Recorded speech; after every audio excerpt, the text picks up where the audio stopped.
Então, meu querido irmão, muito bem-vindo para a reflexão deste terceiro domingo do tempo comum. Nós estamos iniciando, a leitura do Evangelho de São Marcos. Então, a primeira leitura é de Jonas 3, Jonas, que é enviado à cidade de Nínive para pregar a destruição, mas que, diante da conversão daquele povo, Nínive é preservada. Depois, a segunda leitura, o apóstolo Paulo escrevendo aos Coríntios, nos lembrando que cada um de nós precisamos estar atentos, porque o tempo está abreviado e a figura deste mundo passa, e por isso o Senhor voltará. E o Evangelho de Marcos 1, de 14 a 20, o chamado dos primeiros discípulos à beira do mar da Galileia. Jesus que vê Simão e André, segui-me e farei de vós pescadores de homens. Imediatamente eles deixam as redes e seguiram Jesus. Caminhando mais um pouco, Tiago e João também deixam seu pai com os empregados e partem para seguir a Jesus. É claro que aqui, meus irmãos, o grande tema é o tema do discipulado, do seguimento de Jesus, da sequela Christi, ou seja, de se colocar ao lado de Jesus e junto com Jesus para segui-lo. É muito interessante uma coisa, aonde Jesus realiza o início do seu ministério, à beira do mar da Galileia. Jesus passa à beira do mar da Galileia e vê esses 4 discípulos. Olha que coisa interessante. Nós podemos dizer que, de alguma forma, Jesus, à beira do mar, encontra esses discípulos e os pesca. Então, o pescador de homens não é, em primeiro lugar, os discípulos, mas, em primeiro lugar, nosso Senhor Jesus Cristo, que pesca, que à beira do mar, aonde os discípulos correm o risco de ir para o mar, os alcança e os tira dessa vida. O mar, nas Escrituras, é o lugar do domínio do mal, É o lugar que encerra a morte, é o lugar que tantas vezes os monstros marinhos se escondem. Por isso o mar, ele é um sinal do poder, da impetuosidade da força do mal. E Jesus vê esses discípulos que estão à margem e os tira de lá, e imediatamente eles seguem. Então, na verdade, Jesus, ao chamá-los, salva-os. Ao escolhê-los, liberta-os do risco de se perderem e de serem encerrados no poder do mal simbolizado no mar. Jesus os pesca para fazê-los também pescadores, tirar cada vez mais as pessoas da escravidão da morte. Portanto, meus irmãos, Jesus não nos chama para alguma coisa.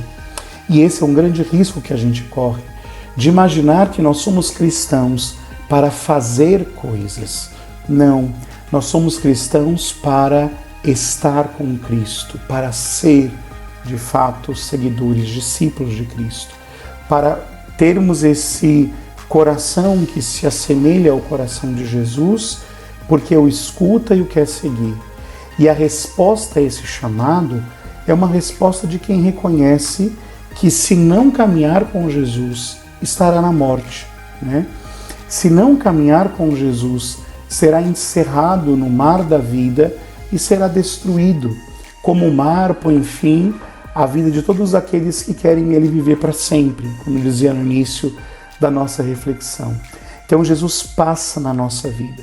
E aqui valeria a pena que nós fizéssemos uma reflexão. De onde foi que o Senhor nos tirou? Do que o Senhor nos libertou? Quais eram as situações da nossa vida em que nós nos encontrávamos quando o Senhor chegou na nossa história? O que foi que Ele realizou em nós? De onde foi? De que lugar?